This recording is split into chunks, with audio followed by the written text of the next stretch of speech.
Hi friends, welcome to my channel. ఉచిత gas డబ్బులు రాలేదా? మీకు ఇలా చేస్తే మీ అకౌంట్లోకి డబ్బులు ఖచ్చితంగా వస్తాయండి. ఏపీ ప్రభుత్వం మహిళలకు ఉచితంగా 3 గ్యాస్ సిలిండర్ల పథకం అయితే అమలు చేస్తున్న సంగతి మనందరికీ తెలిసిందే. గ్యాస్ సిలిండర్ డెలివరీ అయిన 2 రోజుల్లోగా రాయితీ సొమ్ము లబ్ధిదారుల అకౌంట్లోకి అయితే జమ అవుతోంది.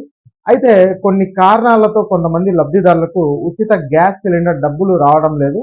ఈ నేపథ్యంలో పౌర సరఫరాల శాఖ అధికారులు పలు సూచనలు అయితే చేస్తున్నారు.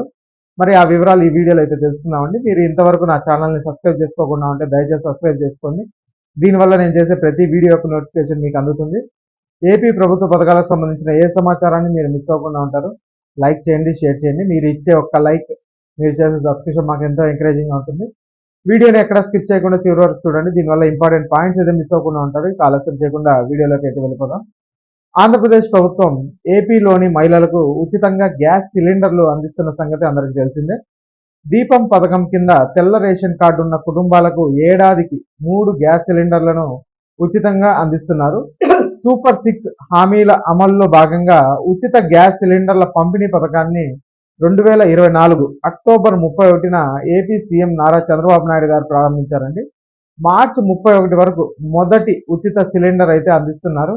ఈ గడువు ముగియడానికి మరి కొద్ది రోజులే సమయం అయితే ఉంది.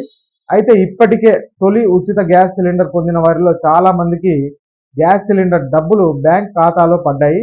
సిలిండర్ బుక్ చేసుకున్న సమయంలో మనం డబ్బులు చెల్లించాల్సి అయితే ఉంటుంది. ఇక గ్యాస్ సిలిండర్ డెలివరీ అయిన 2 రోజుల్లో బ్యాంక్ అకౌంట్లో డబ్బులు అయితే జమ చేస్తుంది ప్రభుత్వం. అయితే కొంతమంది లబ్ధిదారులకు ఉచిత గ్యాస్ డబ్బులు అకౌంట్లలో జమ కావడం లేదు. దీనికి గల కారణాలు అధికారులు అయితే వివరిస్తున్నారండి. లబ్ధిదారులు ఈ కేవైసీ చేసుకోకపోయినా, గ్యాస్ ఏజెన్సీలో సరైన వివరాలు ఇవ్వకపోయినా రాయితీ డబ్బులు వచ్చే అవకాశాలు లేవంటున్నారు. అలాగే ఈ పథకానికి తమకు అర్హత ఉందా లేదా అని ఒకసారి సరిచూసుకోవాలని పౌర సరఫరాల శాఖ అధికారులు అయితే చెప్తున్నారండి.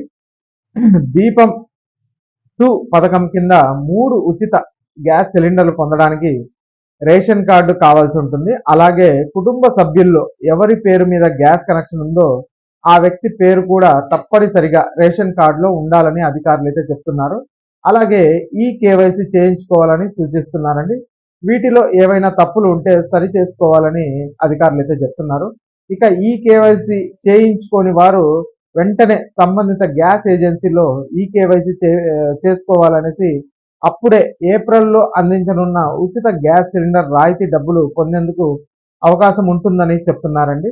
ఇక delivery boys mobile phone online gas ఏజెన్సీలకు వెళ్ళడం ఇలా 3 రకాలుగా ఈ కేవైసీ చేసుకునే సౌకర్యం అయితే ఉంటుందంటున్నారు. అలాగే ఈ కేవైసీ చేసుకోని వారికి ప్రతి నెల రేషన్ తీసుకోని వారికి అలాగే 300 యూనిట్లకు పైగా విద్యుత్ వినియోగించే వారికి ఉచిత గ్యాస్ సిలిండర్ పథకం వర్తించదని అధికారులు అయితే చెప్తున్నారు. ప్రభుత్వ ఉద్యోగులకు అలాగే కారు ఉన్న వారికి కూడా ఈ పథకం లబ్ధి వర్తించదని అయితే చెప్తున్నారు. మరి ఈ వివరాలు ఒకసారి మీరు సరిచూసుకొని మీకు వచ్చే ఏప్రిల్ నుంచి మళ్ళా గ్యాస్ సిలిండర్ మీరు తీసుకుంటే ఆ డబ్బులు పడే విధంగా అయితే చూసుకోవాలనేసి అయితే అధికారులు చెప్తున్నారు. ఇక ఈ వీడియో నచ్చినట్లయితే లైక్ చేయండి, అలాగే మా ఛానల్ని సబ్స్క్రైబ్ చేసుకోండి. Thanks for watching.